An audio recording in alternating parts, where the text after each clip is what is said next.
But other than this boot and Brian's actual body, Hey, can you hear me? My 18 months charger of that's right. heat and Wait. wind and Yeah, I sand got and it. snow and rain out in this desert had basically erased any other traces of forensic evidence. So even though Lassig at this point felt very confident that he knew both where Brian was ultimately killed and how he was killed, because of this severe lack of forensic evidence, he was worried that he might not actually be any closer to figuring out who killed Brian. 12 years later, on April 30th, 2005, Detective Todd Park of the Salt Lake City Sheriff's Office got a call from the Sheriff's Department in the next county over. Since the beginning of the year, Detective Park had been working full-time on solving various cold cases. The detective on the line told him that he was investigating a recent homicide, and he thought it might be connected to one of Park's cold cases, specifically the murder of Brian Ruff. After speaking to this detective, Park hung up the phone and went right over to his filing cabinet and dug through until he found Brian's file. He sat down and began sorting through the decade-old papers, and he realized that there was a tiny piece of evidence the original investigators had somehow overlooked. And upon closer examination, Park realized it was actually the key to unlocking the entire case. Based on forensic evidence, this is what police believe happened to Brian Ruff on December 10th, 1991. Sensitive mouth and gums? Ever heard of Closest mouthwash? Your dentist and hygienist have. They know Closest is ultra gentle for sensitive mouths, with non-burning mouthwashes that freshen breath, improve gum health, and strengthen teeth. Closest, You the got the gentle remote, mouthwash Bobby. for sensitive mouths.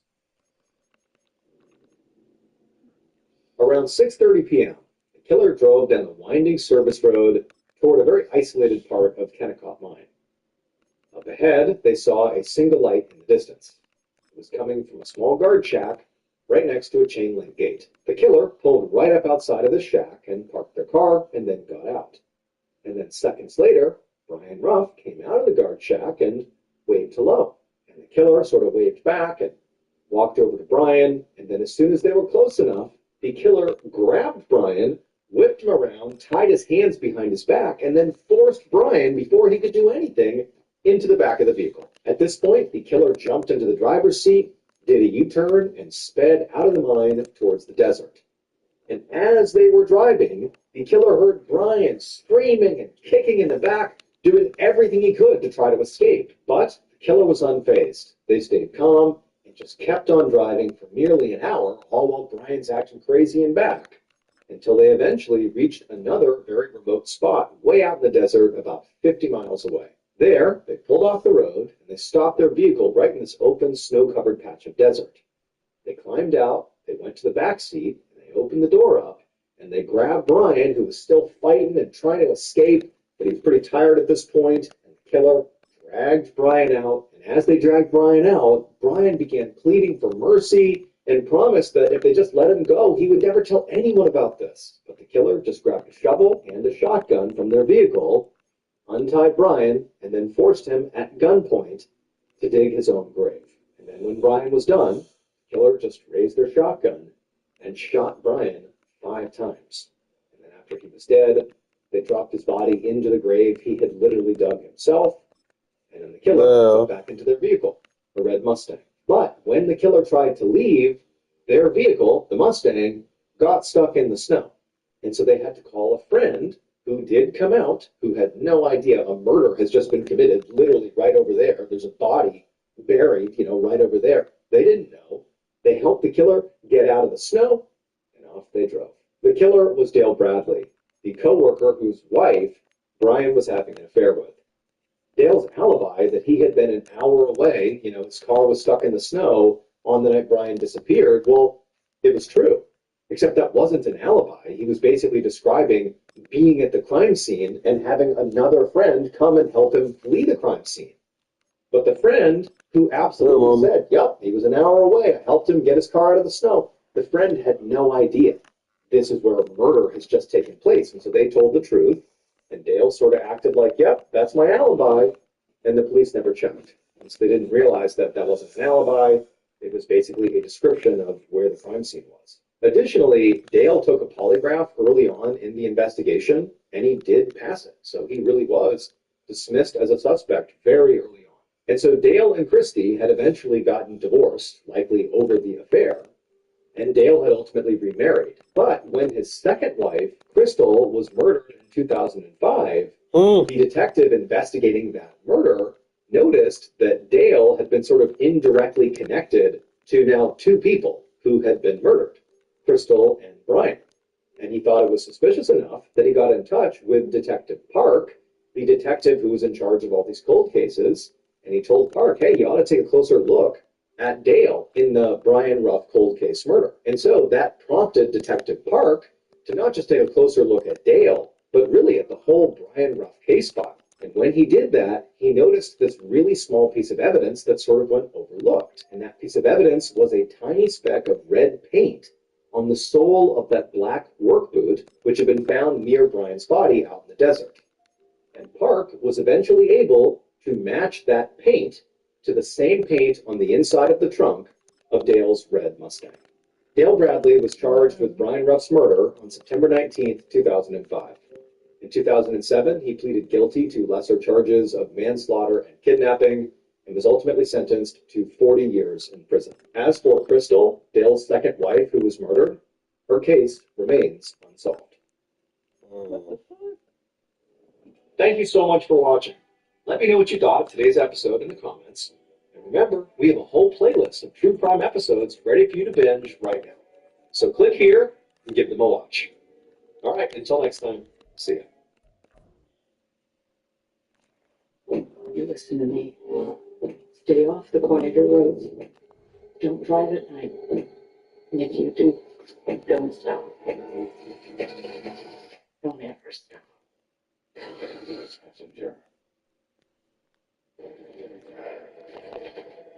What the fuck? No. Refresh the everyday with Mentos gum. Yes to fresh.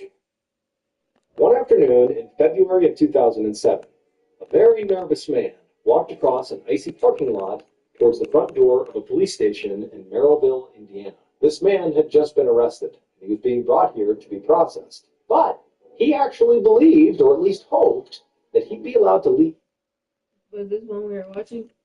Or no?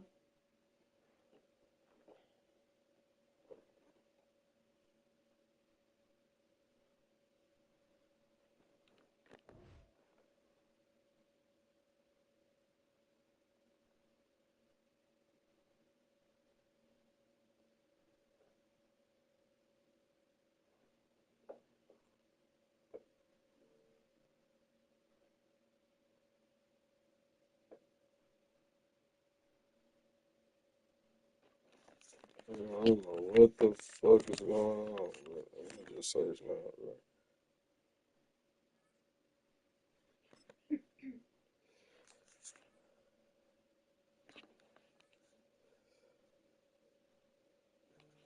What the fuck, dog? This shit pissing me off. Look, you must leave franchise. What the fuck?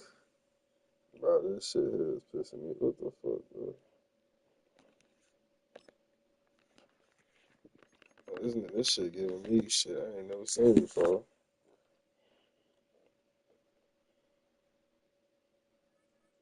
Yeah, I don't know what the fuck that was. Let's do it though. Which one is it? Let me see you play. You got the remote.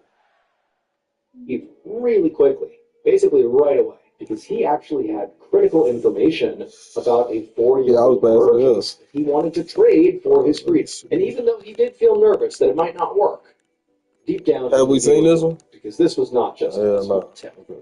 This was a bombshell. But before we get into today's story, for anybody checking, today is a Friday. And you may be wondering, why am I getting a new story on Friday? Well, if you've been paying attention, you'll know that you are now going to get 2, 3, up to 4 new Mr. Ballin videos every week right here. And they'll drop on Mondays, Wednesdays, Fridays, and of course, Saturdays. So, if you're a fan of the strange, dark, and mysterious delivered in story format, then you come to the right place, because that's all we do, and we do upload 2, 3, even 4 times a week. So if that's of interest to you, please invite the like button to the most expensive restaurant in town and tell them that you will cover the bill. But when the bill arrives, make sure you snuck out the back door. Also, please subscribe to our channel and turn on all notifications so you don't miss any of our uploads. Okay, let's get into today's story.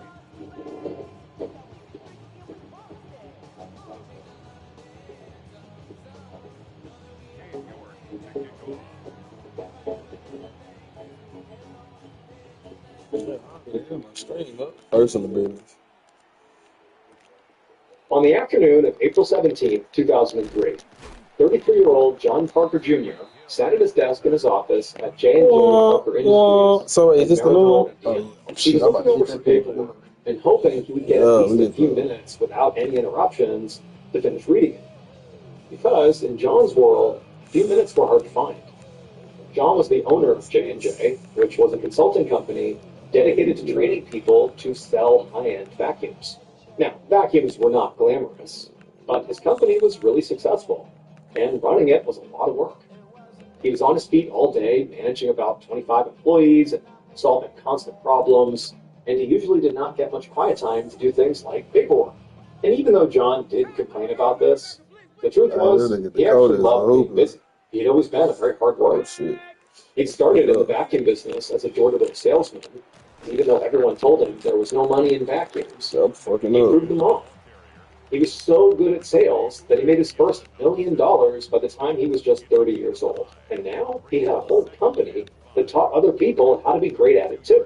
But now, Bro, as I just John got a tried to tight get through the end. paperwork, his desk phone rang. You can hit it. You can hit He it. I'm just sighed and he gonna picked it put up. the right And it tight was his end on. wife, Judy. I just She told him that their daughter had left her homework in his office when she was there just the other day, and she asked him if he could bring it home with him.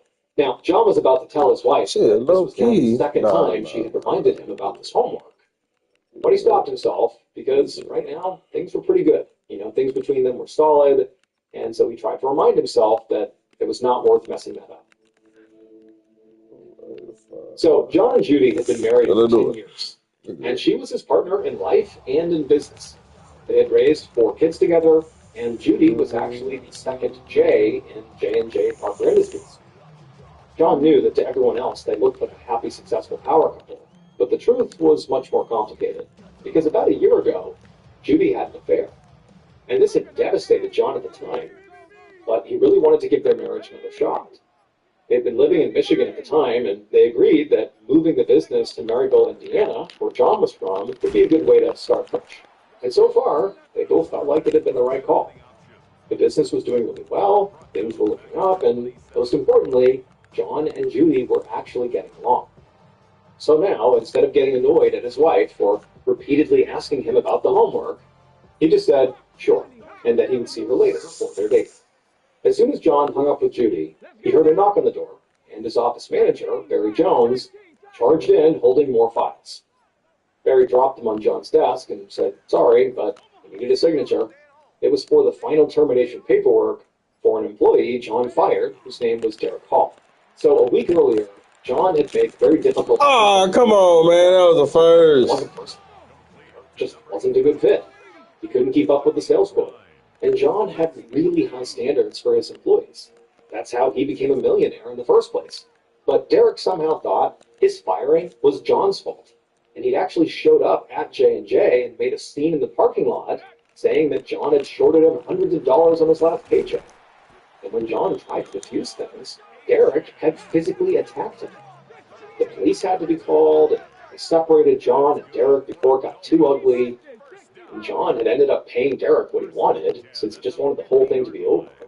Which was also why now he was immediately scribbling his signature on the termination paperwork and handing it back to Barry. Man, I run into my own fucking lineman, bro. What the Or fuck? speak to Derek ever again. I said, oh, we've been After work, around 6 p.m., John drove home, which was about 15 minutes away from the office.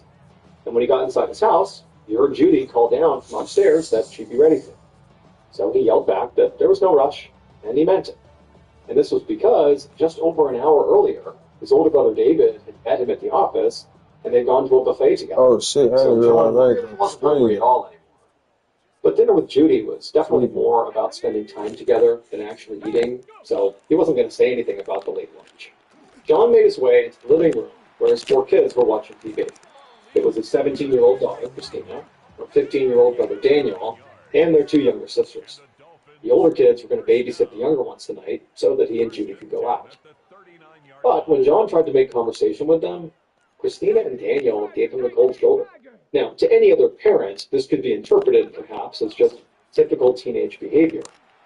But to John, it was more Hold than up, that. come on, bro. So Christina and Daniel Come were actually his stepkids. John had been in their life since they were really little, and he considered himself to be their dad. And John had always tried to be very involved in things like coaching Daniel in baseball, going to school concerts, and parent-teacher conferences. But his relationship with these kids had changed lately, and frankly, both of the kids had really begun acting out. Christina repeatedly threw parties at their house whenever he and Judy were gone, while Daniel was combative, hung out with a group of friends who were seemingly always in trouble with the law. And this had created a lot of conflict between them and John, because he was the one who tried to discipline them, while Judy sort of always played the good cop. But John knew better than to try and force them to talk to him. So when he went in Nigga there, just he said just that, kept bro. quiet, and they all watched the TV until Judy came downstairs and said she was ready to go.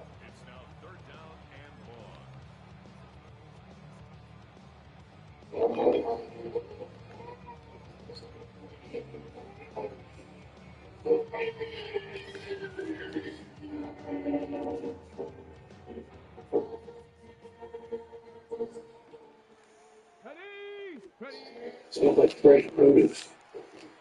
Delivered daily. It's an oath.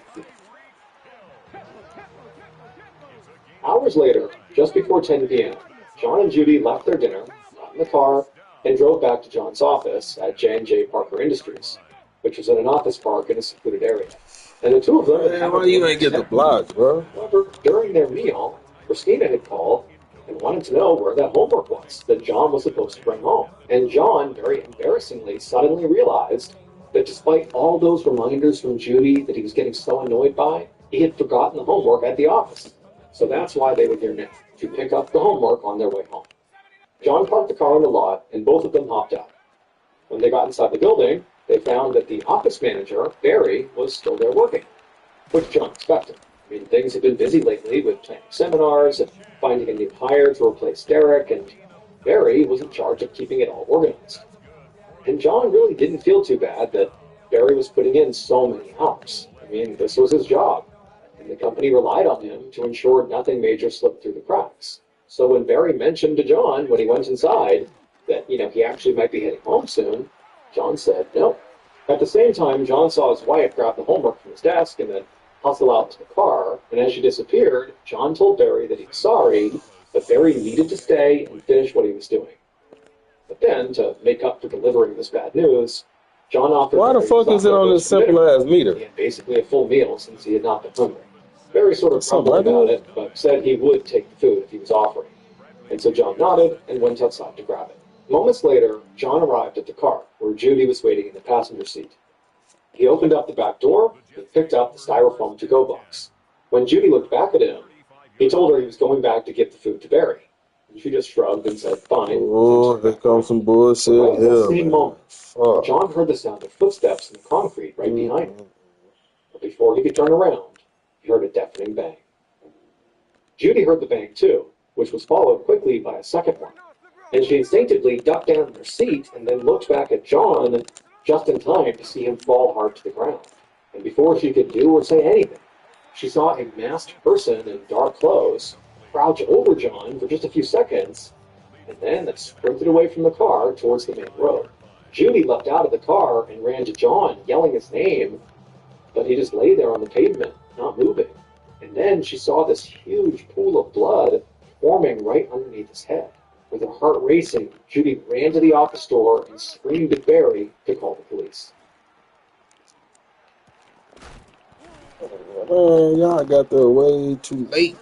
By about 10:30 that night, the parking lot at J&J Parker Industries was overrun with officers and crime scene technicians. Among them was Detective Donald Topp, who'd been with the Maryville Police Department for the last 21 years. When he first got the call, dispatch had only known that there was a shooting. But when he arrived on the scene, a first responder told him that there'd actually been a fatality. Damn, a nigga 3-year-old died? John Parker Jr., who had Oh, been Junior. identified by 2 witnesses at the scene. The first responder also explained boy that took- when they got there, before they spoke to the witnesses, they had looked for John's wallet to identify him. But the wallet had not been in his pockets or in the car. And when Tuck heard that, his first thought was that maybe this was a robbery. But as soon as he walked over and got a look at John, he immediately revised that theory. John was on his back behind a parked car, and the first thing Tuck noticed was that he had a lot of nice jewelry on. Gold and diamond rings, a bracelet, an expensive-looking Rolex watch. Damn, I'm up all right This though. office park was not close to anything. It just didn't feel like the kind How it of looked place like a it random was. mugger would go looking for victims. Todd wondered if the killer took the wallet just to make police believe this could be a robbery. Because the longer he looked at John's body, the more signs he saw that this was likely an efficient, planned execution. John didn't have any visible defensive wounds, and when Todd used a gloved hand to move John's head to the side, he saw a gunshot wound right behind his ear. Todd had actually been a paramedic before becoming a detective, so he knew that shot had likely killed John instantly. It also meant John had his back turned to the shooter when he died. There was an open styrofoam to-go container with food and some car keys on the ground right next to John's body, and their placement made it feel like John might have been holding them when he fell. If John had an altercation, like with a thief or somebody who killed him in the heat of the moment, the scene would be way messier. As far as Todd could tell, Bro, this nigga didn't even fucking jump, bro. busy with something in his This shit car, is. aimed the Who gun, this pulled the nigga? trigger, Nah. Nigga didn't even grabbed jump. John's wallet, and then left. Which also Fuck, meant bro. the killer very likely had not been at the scene long enough to leave behind much evidence. All Todd saw were just 2 shell casings, and he doubted there would be footprints or DNA. And when Todd spoke to some of the other officers at the scene, he learned they'd already done a sweep of the office park, and they looked at dumpsters, bushes, and on the roofs of all the buildings, but they hadn't found anything. They didn't see any cameras or surveillance in the area. So, as Todd stood in the middle of the parking lot, and watched his officers continue to search the scene, he realized he was the lead on a case with virtually no forensic evidence, which might have been daunting, but he did have at least 2 witnesses. About, give me another.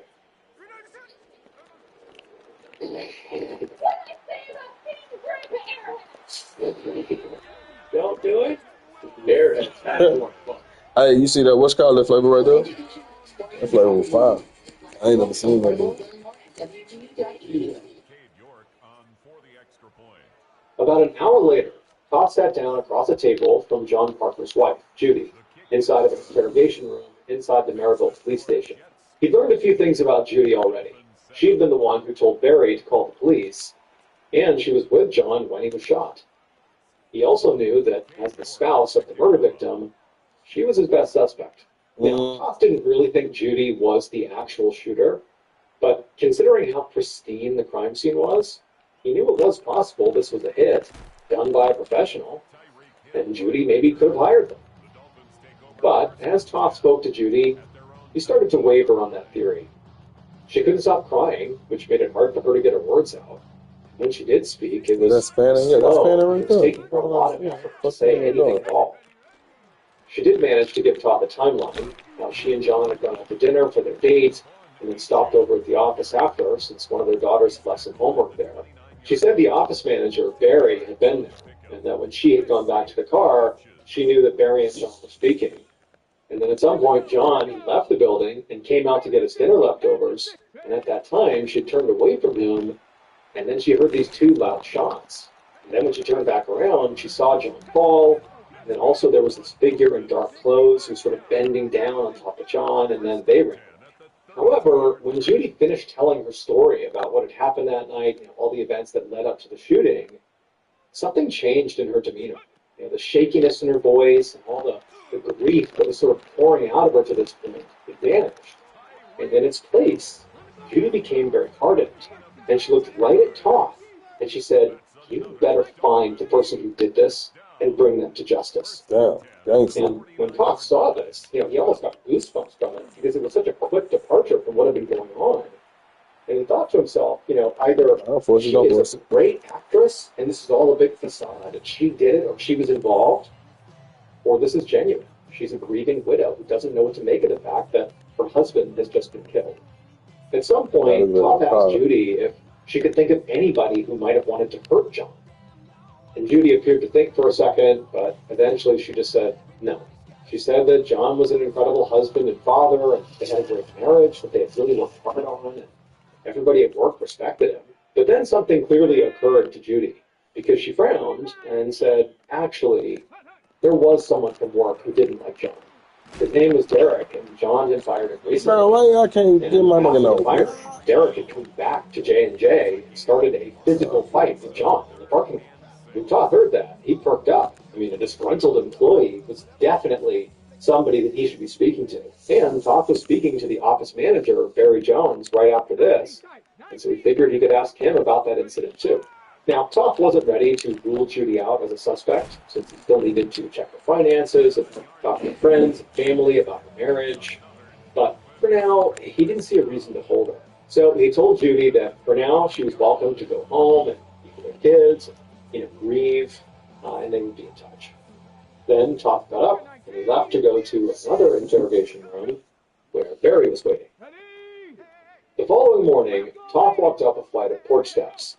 He was at the home of Derek Paul, the ex-employee of J&J Parker Industries that John Parker had recently fired. Last night, Toth had spoken to John's office manager, Barry Jones, who had confirmed what John's wife Judy had said about Derek.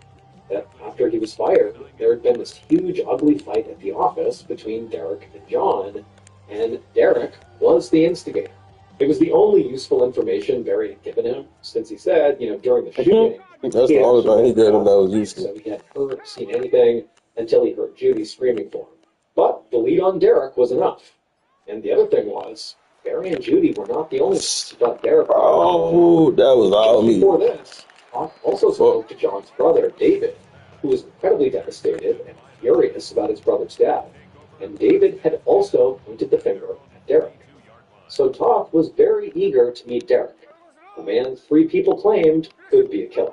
Toth got to the top of the steps and knocked on the front door. And when Derek answered, Toth introduced himself and explained why he was there. Derek seemed stunned, but he immediately let Toth inside. Moments later, Toth was sitting across from Derek in the living room. And even though Derek seemed very uncomfortable and nervous, he told Toth he was actually glad the detective was there, because he really wanted to get his side of the story. Derek said that when he started working at J&J, he was given way more work than he'd expected, and when he couldn't keep up with it, he was fired. And then, John shorted him $400 on his final paycheck, so he had gone to J&J to get the money he was owed. Now, he admitted that it did lead to a Big physical dollar fight, off. but he said they'd only pushed each other, and it ended up getting resolved. Like, it wasn't that big of a deal. But beyond that, Derek insisted he could not have killed John because he'd actually spent the whole evening last night at a friend's house playing video games. He gave Toth the friend's number and said, go ahead, call him, he'll confirm it. Toth tried not to look too disappointed as he took down this number.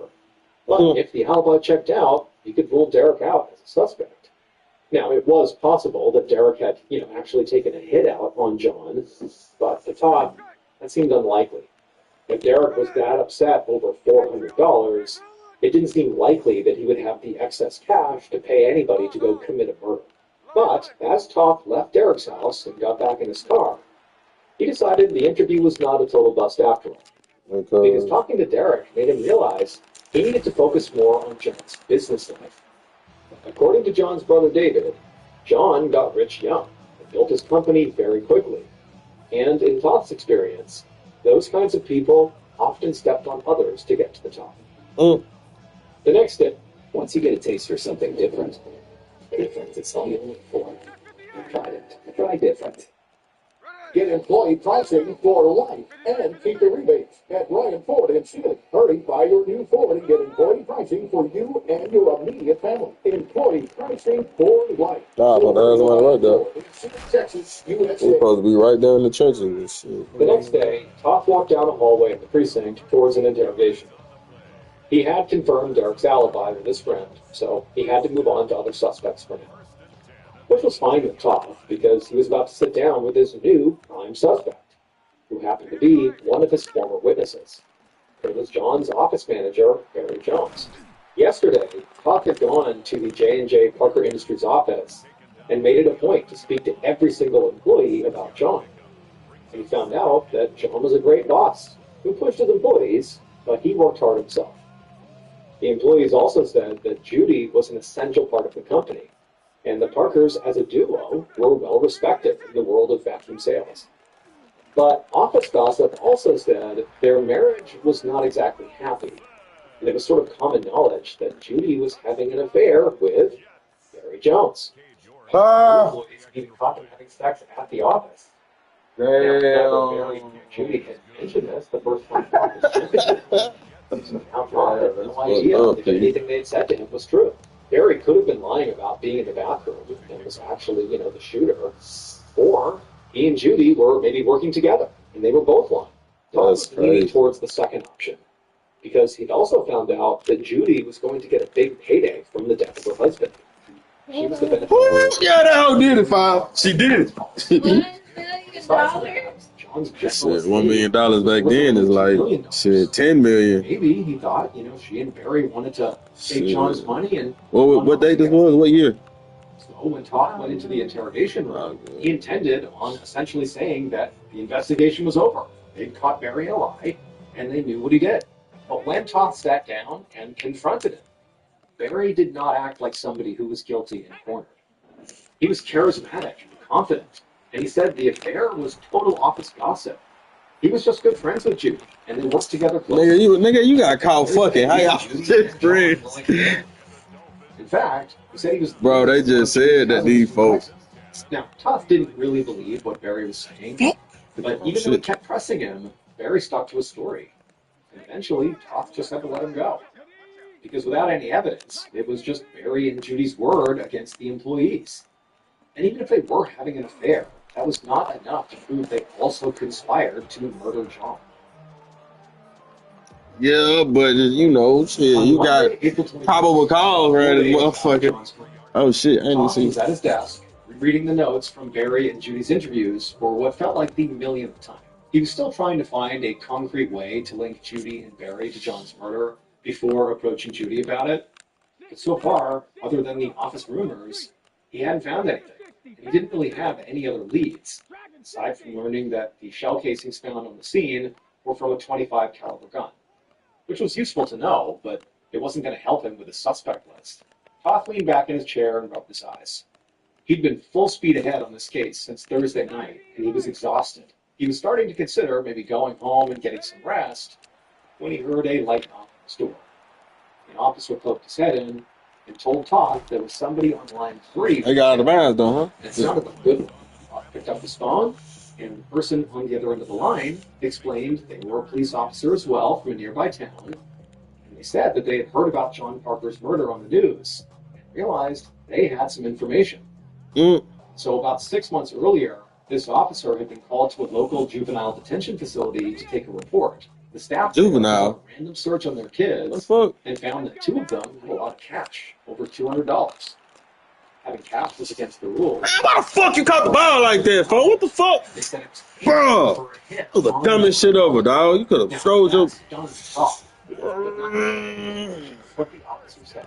Nigga. These 2 kids said the person who had arranged this hit was a former high school classmate of theirs named Daniel Hicks. And Toth couldn't believe what he was hearing because Daniel Hicks was John's own 15-year-old stepson.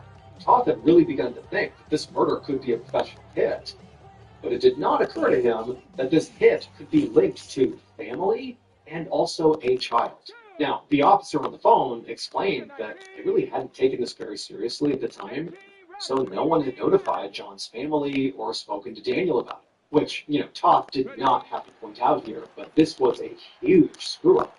Go,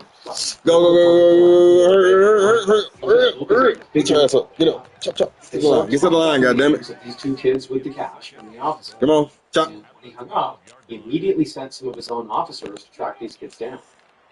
Then Toth put in a call to Judy. He did That nigga dropped it. You good, bro. Judy was going to have to come too.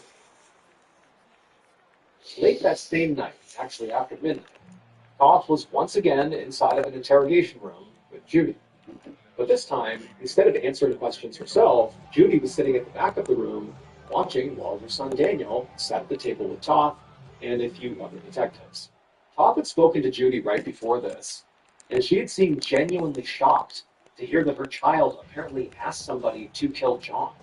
She told Toth there had to be a mistake here, and she was Ain't no happy for mistake. police to speak to Daniel directly because that would allow them to clear this all up. Papa decided not to ask Judy about the affair with Barry at that moment because she was being very cooperative, letting him speak to her son, and he also just didn't want to upset her and have her change her mind. They also had not been able to find those two kids that Daniel supposedly hired. And so right now, Daniel was the only one he could speak to. And so now, watching Daniel, Pop could see he was acting like a typical young person who was in trouble. He was nervous, and he was blinking a lot, and he kept rearranging his hands. He Oh, wasn't really sure what to do with them. And so Top decided his best approach was just to be direct. Maybe he could scare the truth out of Daniel. So right off the bat, he told Daniel he knew about the murder for hire, and he told him to explain himself. And to Toth's surprise, Daniel took a big breath and then said it was true. He had actually paid two friends some money he had saved from his allowance because he hated his stepdad. John was always on his case and yelling at him, and Daniel just wanted it to stop. But Daniel said he didn't want John to die. He was adamant that he had just asked his friends to, teach John a lesson, beat him up. Todd thought about this. It was possible that Daniel was telling the truth here, and the two kids in the detention center either lied or had decided on their own to kill John. But that felt a little far-fetched. Because why would these kids lie to get themselves in more trouble?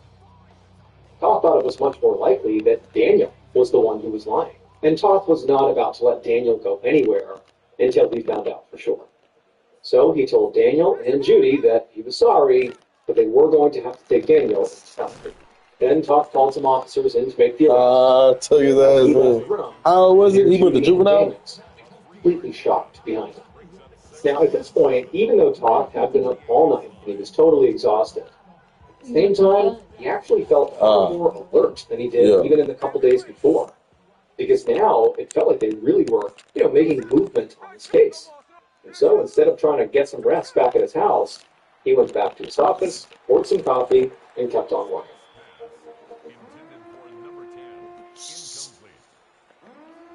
Try to take some corn?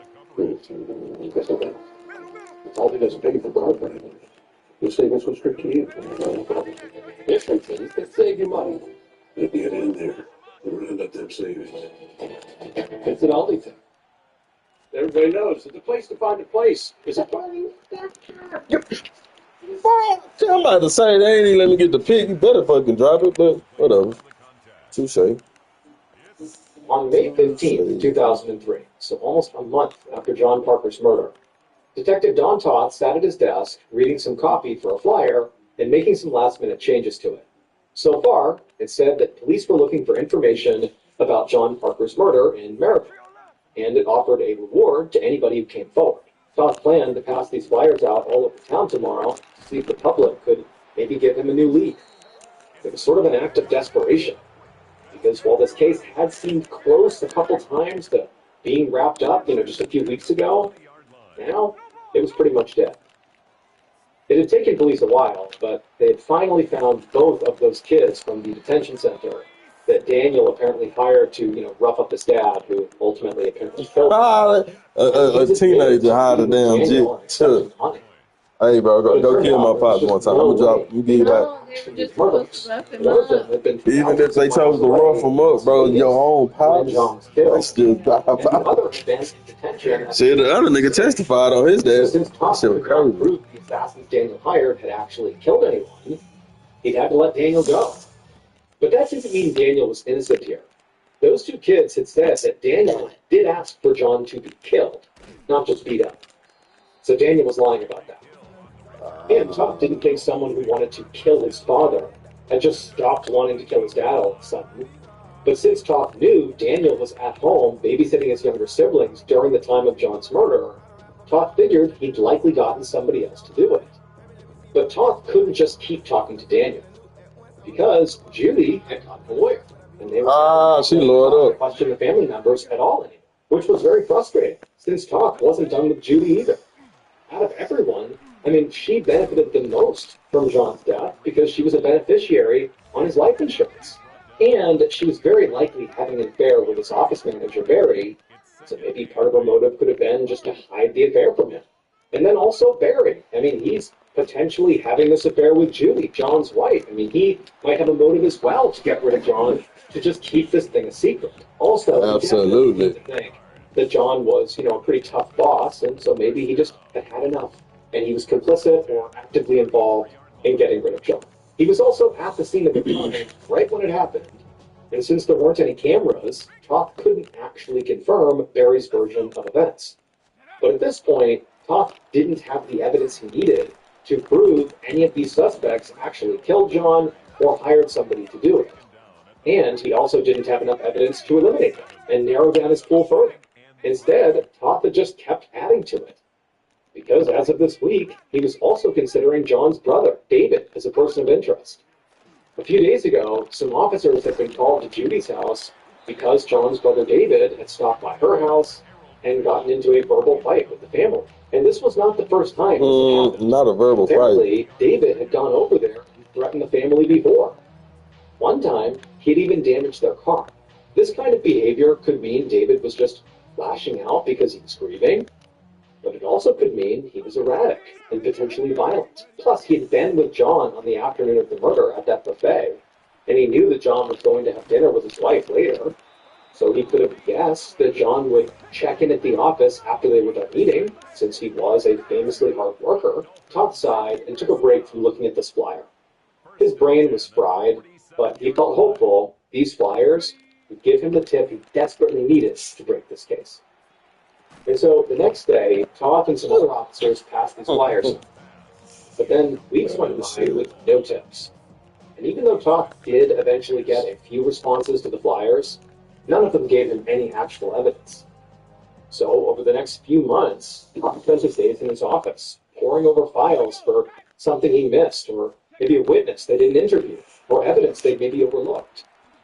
It was just nothing. And as the months turned into years, Toth had to turn to other projects. And eventually, Nigga moved on.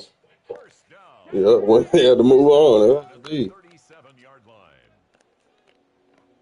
4 years after John's murder, on an afternoon in February of 2007, Toth arrived at work for the day and headed to his office. Now, he had not forgotten about the John Parker case, but he was not actively investigating it at this What point. quarter this is? In fact, all of his cases had been winding down, because he was planning to retire in just a few Let me months. see what y'all looking like. But right before he actually got to his office door, a narcotics officer cut up to him and asked for a word. The officer explained that he knew Toth wasn't on their I thought we got fourth quarter but they refreshed. had a warrant out for a man involved in one of their drug investigations. And they realized this man had some crossover with one of Toth's homicides from 2003, the John Parker case. Toth stopped in his tracks and immediately told this officer to go get him an interview. And sure enough, later that day, Oh, I Toth don't got sat it. down Okay. with this man who was Fourth very quarter chatty refreshed. and seemed extremely eager to talk. And the first thing this man did was explain that the person he lived with knew John Parker, and they had admitted to him that they were directly involved in his death. And when this man told Toth the name of this person, Toth couldn't believe it. He leaned back in his chair, feeling both relieved and also disturbed. He was relieved because he finally knew who John Parker's killer was, and he was disturbed because this case was now way more twisted than he had ever imagined. Based on the police investigation and multiple confessions, here is a reconstruction of what investigators believe happened to John Parker on the night of April 17, 2003.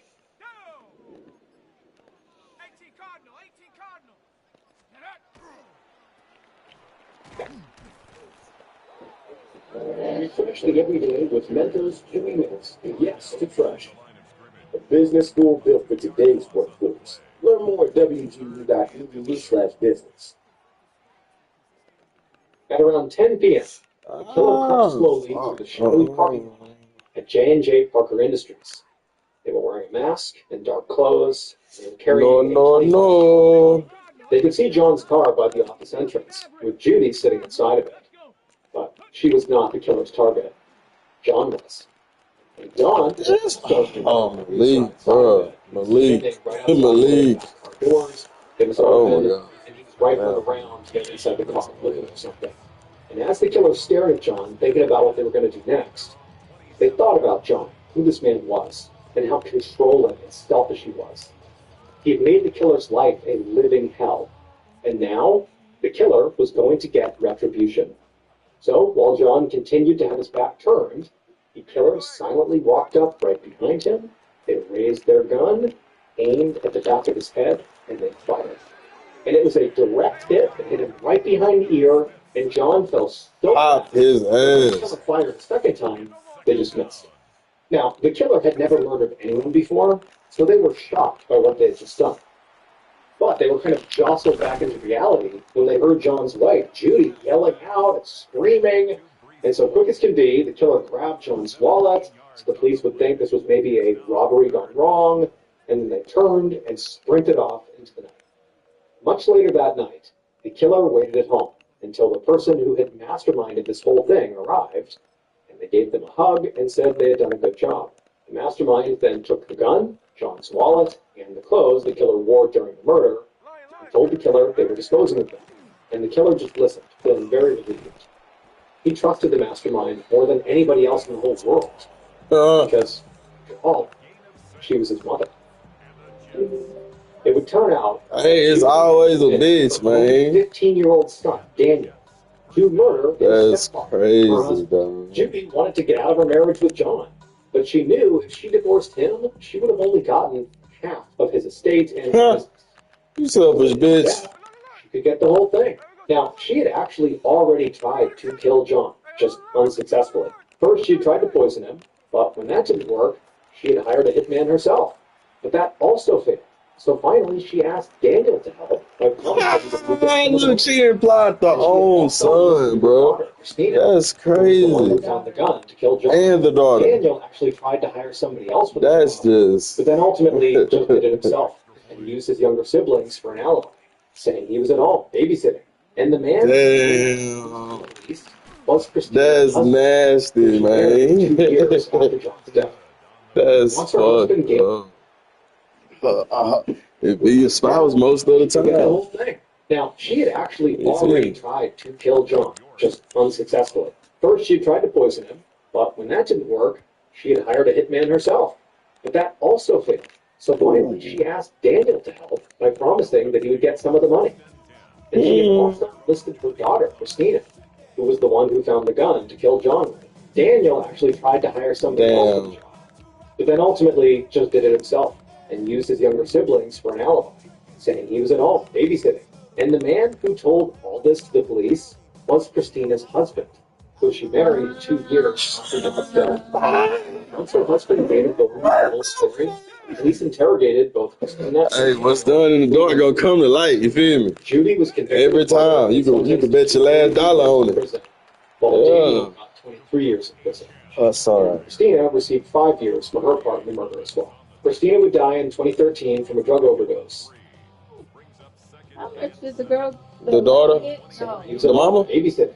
The mama And got the 40 man who plus. told all this to the police was Christina's husband, who she married 2 years after John's death. Her new Once husband. her That's husband gave crazy. authorities the whole story, police It's interrogated both always Christina one or and the Daniel, other. who eventually confessed. Judy was convicted of murder and sentenced to 33 years in prison, while Daniel got 23 years in prison. And Christina received 5 years for her part in the murder as well. Christina would die in 2013 from a drug overdose. Daniel was released in 2017, and Judy was released in 2022.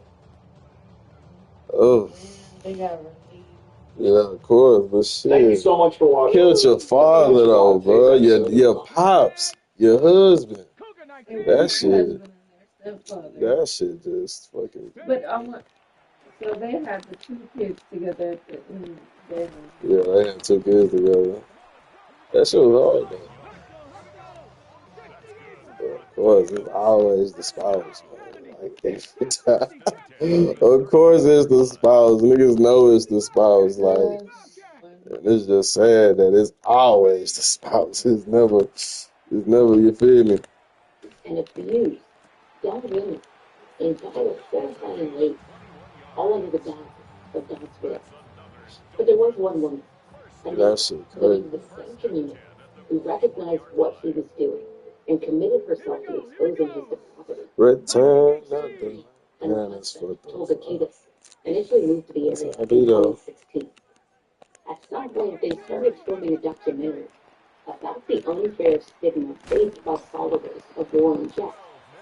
But the more time they spent with Sam and his growing number of wives and young children, the more they realized there was a very different story that needed to be told, and a number of vulnerable women who Christine believed needed to be helped. Christine and Toga alerted local law enforcement and ultimately worked closely with the FBI while they continued filming Sam and his wives, gathering crucial evidence that Uh, led to his arrest. Sam Bateman's of now serving a course. 10-year prison sentence. 11 of his adult followers were also convicted of charges related to what the government describes as a child sexual abuse conspiracy. You may have heard about this case. It is the focus of the new Netflix documentary series Trust Me, The False Prophet. Today, Hey, we Christine gotta watch explains that father how shit again. That father shit was how hard. she earned Sam's trust, and how she exposed a shocking pattern of mind control and sexual abuse. Nigga had 1,000 plus kids all the way across the globe and This shit. is allegedly. Before you show them leave my home, did some really. I was so caught up in my ways, I turned down all that shit. I'm Allison Gardner. Joining us today is Christine Marie. She and her husband Tolga lived alongside Oh! Sam Bateman for 6 years. And she's here to talk to us about how she ended up working with the FBI to take Sam Bateman down. Hey, Christine. Uh-oh. Not teaming over the FBI. I'm so excited to talk to you. That shit fine. Everyone here is. We just talked about this, it feels like for weeks, of being like, we can't believe we're going to get to actually talk to Christine. Oh, you're so kind. When you first moved to this community, to Short Creek Valley, did you ever imagine that a few years later, you and Tolga would be with Sam Bateman in his homes as the FBI is closing in, raiding these homes? Talk to me about how you and your husband, Tolga Kadis, ended up getting involved with this community. Well, you showed them leave my home, did some really. 18 years old. Caught up in my ways, I turned down all that shit.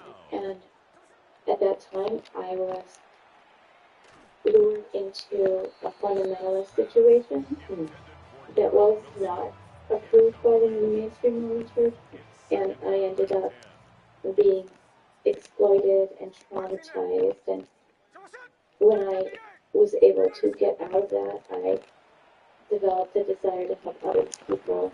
So I was there to help the people who left the church. In 2016, the community was primarily FLDS. FLDS stands for the Fundamental Church of Jesus Christ of Latter-day Saints, which is fundamental knowledge that believes in polygamy. It is interesting when you think about what this community is. Some people maybe are familiar with it, but it really is its ways.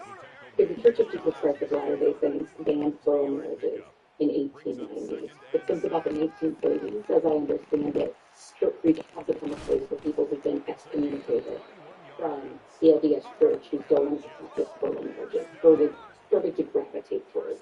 And for people who don't know, in the FLDS Church, there is sort of one single absolute leader. Since 2002, it has been Warren Jeffs, who was identified in this community as the prophet. And he's in prison for life for child sexual assault. But despite being in prison, he had still been directing followers and also giving them directions on what they're not supposed to be doing while he's away. Somewhere around 2012, Warren Jeffs sent out an edict that they should no longer be having children, and they hadn't been getting married since he went to prison, because marriages in their culture can only be ordained by the prophet. So with him in prison, there had been no marriages. So you don't see any young children in the FLDS community, and they were agonizing over it because, women were getting older, they wanted to have families. So this left a big vulnerability among the FLDS. Do you remember roughly when you first met Sam Bateman? Yes. Very funny. That works. Perfect. Sam and his wife, his first wife, got divorced. Got him! There were some very disturbing claims involved in that divorce about, making passes at his daughter, essentially. Who was a child? Right, right. And she was interviewed by, the Children's Justice Center properly, and nothing happened. He wasn't stopped. The wife got a restraining order. He left for a while, and he came back with a new wife. Then he came back with another wife. Now, this was very unusual because there were no marriages going on in the community. So at this time, when you have Warren Jeffs telling people in the FLDS communities that they should not be taking new wives, they should not be having new children, Sam Bateman seems to not be following those rules, right? Right. So it really ballooned in 2021, from what I saw, when he came over with 2 carloads SUVs full of women and children. I had no suspicion that any of these young people were wives of Sam. When you started to talk to people and you started to hear that maybe some of the young girls in particular were actually married to Sam Bateman, how many wives were you hearing that he had, and how many of them were underage? Well, ultimately, he ended up having 22, some say 24 wives, depending on who you count, but 10 of them were underage, so about half.